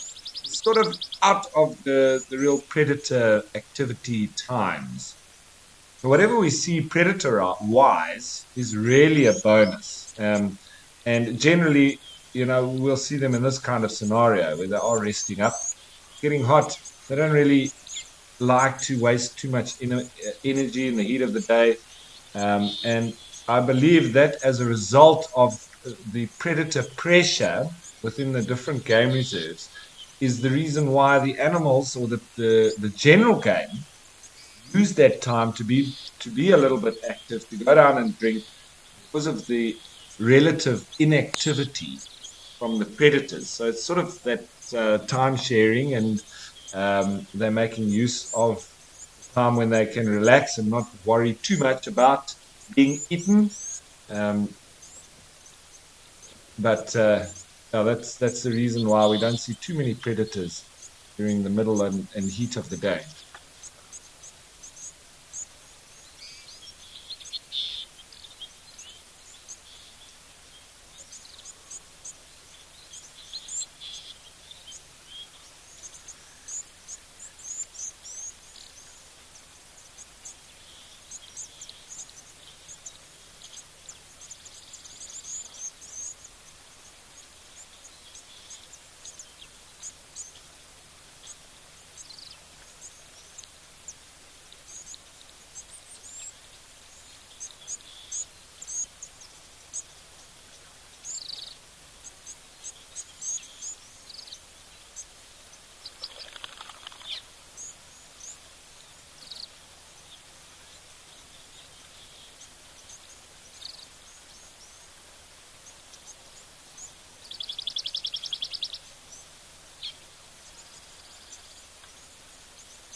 Rachel, in Germany, generally, yes, you will find them in much larger packs. So I'm not quite sure the dynamics, what's going on here.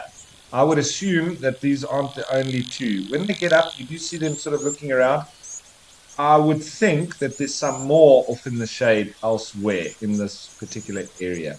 Don't normally see only two in a pack. So you're 100% correct. Very small if it was indeed only two of them.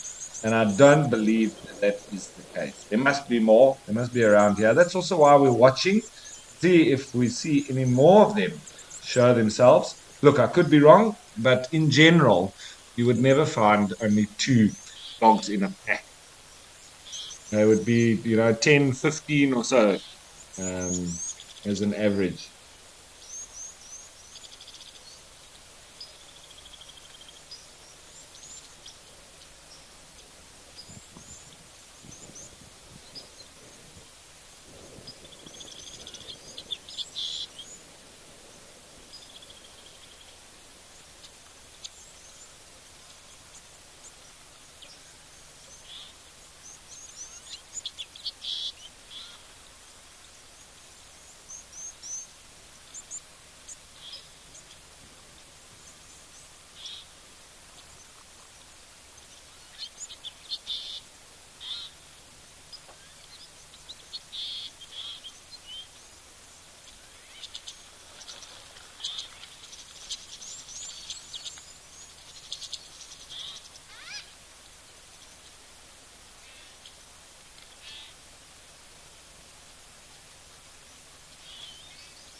The wind coming through, that'll at least help to keep them a little bit cool. The wind wasn't there, it would probably be quite warm, but I'm sure they're rather comfortable. But still heading towards the hottest part of the day, so be rather warm.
All right, so still enjoying these wild dogs that are just snoozing here at the Africam Rosie's Pan. And for any new viewers that have just joined us, hello and welcome to Live at the Waterhole, where we jump around to all sorts of different waterhole cameras across Africa, from Kenya to Namibia, as well as South Africa and on the border of Botswana. And this morning, we spent quite a bit of time at the Africam Oldono, and there were Maasai giraffe, lots of them came down to drink, lots of zebra, and three nice big bull elephants.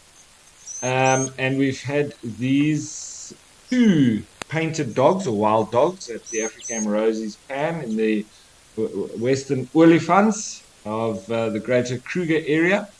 And we also had a nice big herd of elephants at the Djuma Dam Camp. That's in the Sabi Sands, also in the Greater Kruger National Park. And as always, don't forget that this is a live and interactive experience. So please send through your questions and your comments. And you can do that by going on the WildEarth website and registering.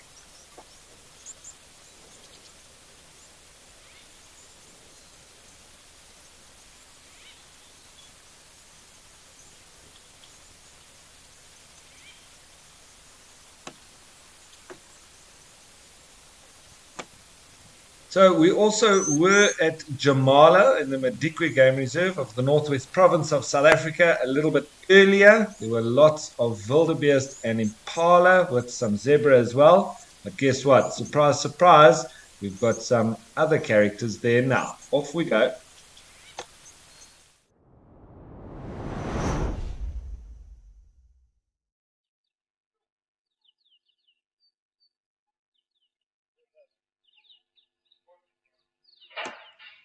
Nice big herd of elephants. Seemingly having a bit of a conversation, or maybe they're going to do a bit of dust bathing.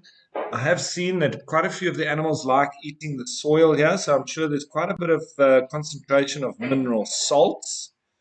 And I think because they spend quite a bit of time in this area in the foreground, there's lots of urinating and defecating, etc. And then when other elephants come, they spend a lot of time sniffing and smelling that residue which has been left from the other individuals, which were either here before them, and in the past.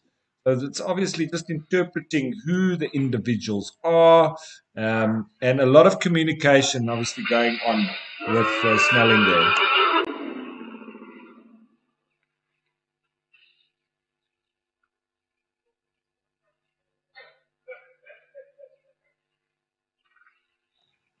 Locals.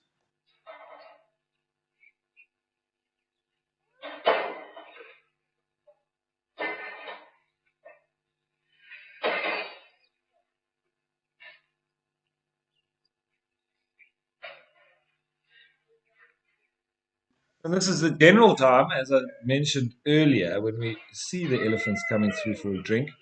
Um, it's when the day heats up, they really enjoy coming down to the water.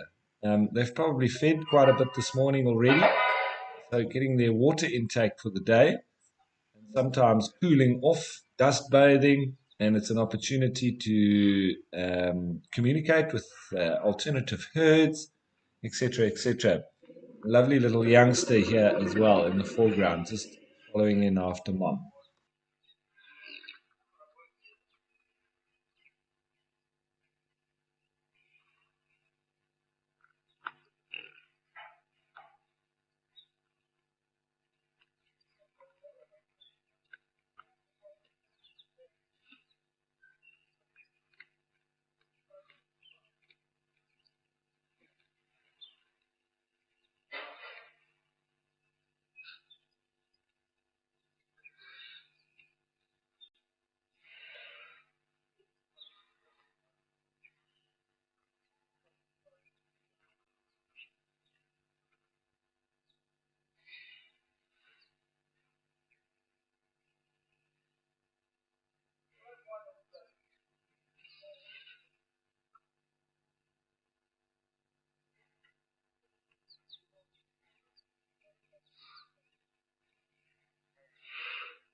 Lots of communicating going on here, most of which we can't hear. It's too low frequency for the human ear, but we can hear some of the rumbles and things going on. It's lovely just to sit and listen to that.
So, Terry, that's a good question. The different age ranges that we are viewing right now with these elephants.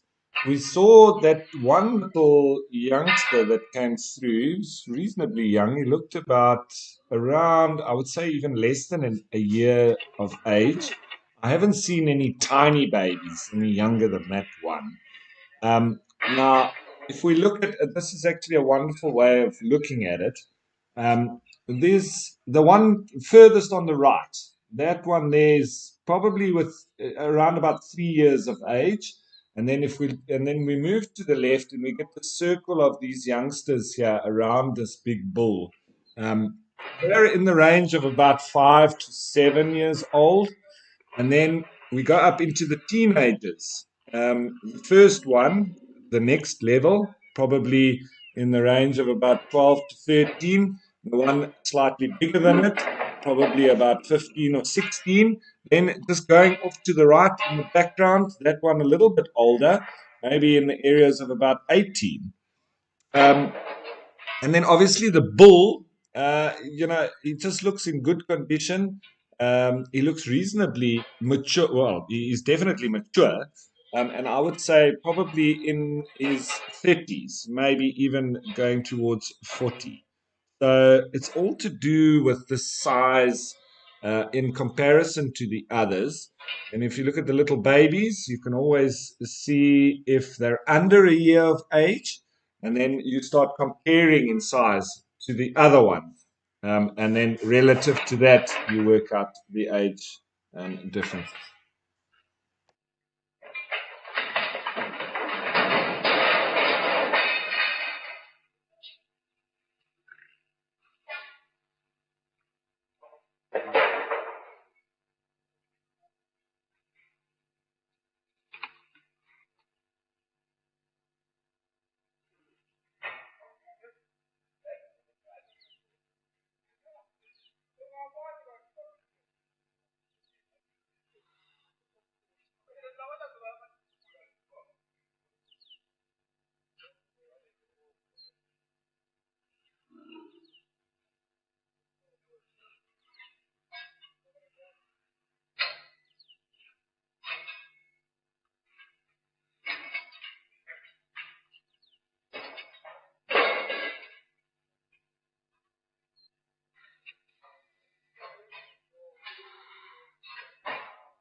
So you may hear a bit of noise there in the background. It's they are busy with some renovations at Jamala Lodge, so there's a bit of construction noise. Unfortunately, it does distract a little bit away from the wilderness experience. But you see, the elephants, they don't normally react except when there is a loud bang or something. Um, but it's obviously, to make the experience better for the guests that will be coming there.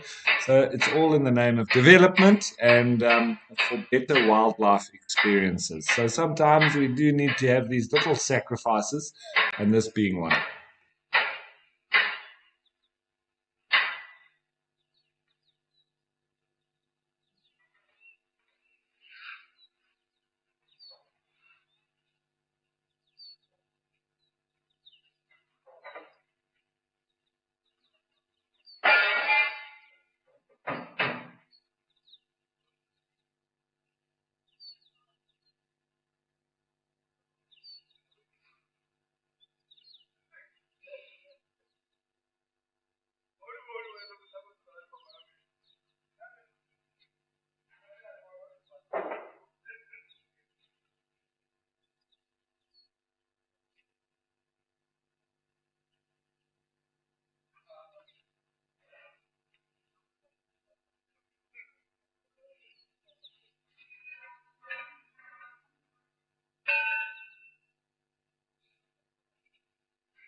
That feisty little youngster there.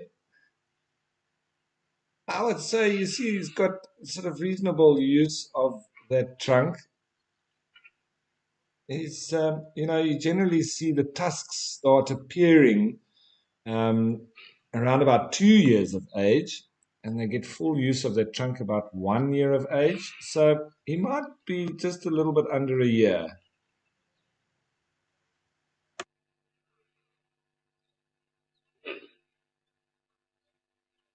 I say he, I'm not quite sure on the sex. Um, so it might be a female or a male. I'm not quite sure.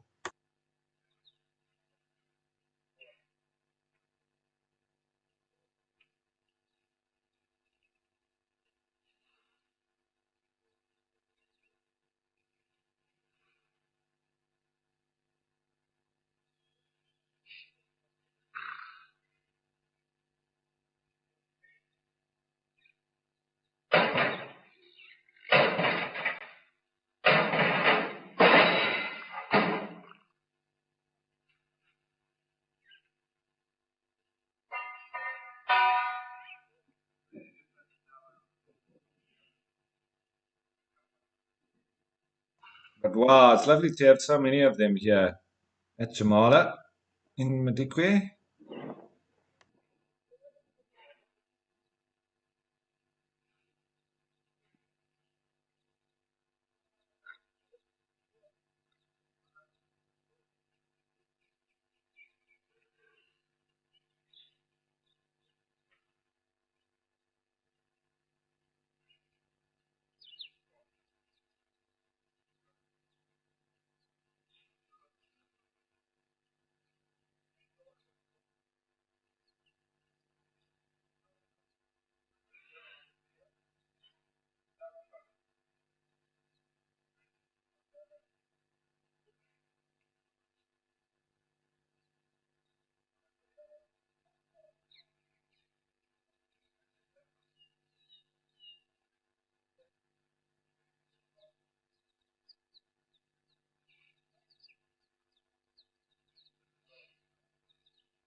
Well, it is a Sunday and a day for reflection, and maybe that's exactly what these elephants are doing.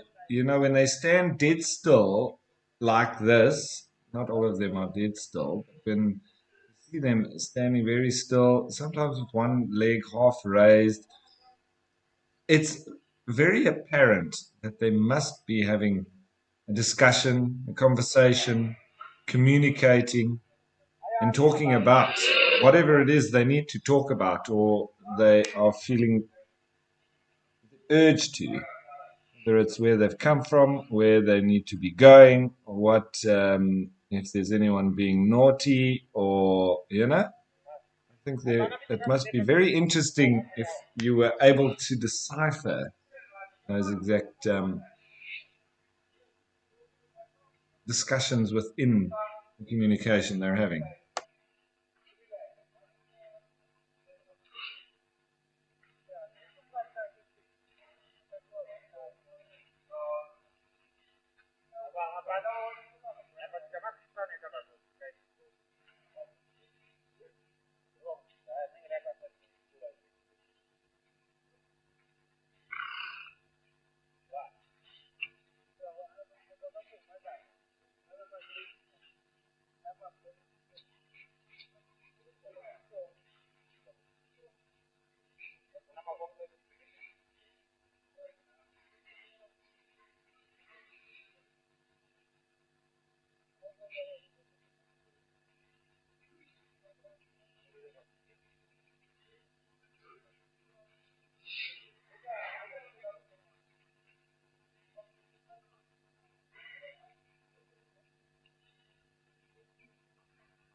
All right, so what a wonderful breeding herd of elephants, a nice mix of them that we've had here at Jamala.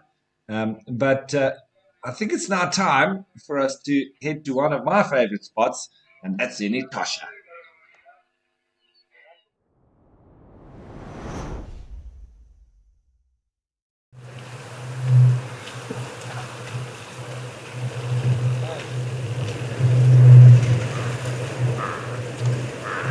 It does seem like today is a little bit quieter than usual, but the general ebb and flow of animals coming in and out is as per usual.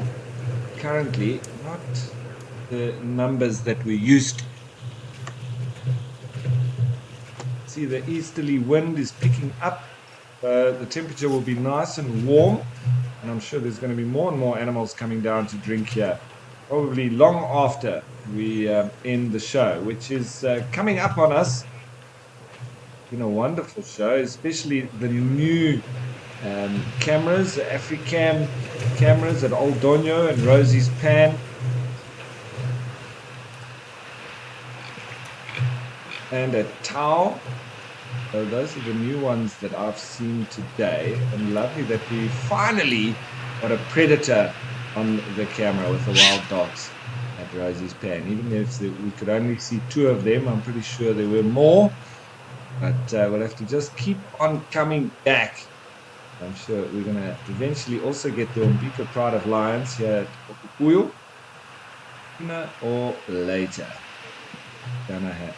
For now, just lots of springbok as per their daily routine.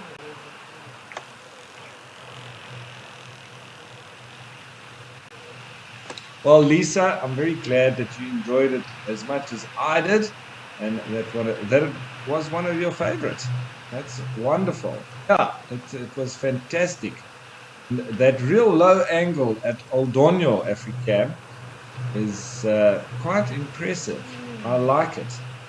See, from this perspective, it's a little bit over from the top, but it does give you then a nice overview of the landscape and the animals coming in from a distance.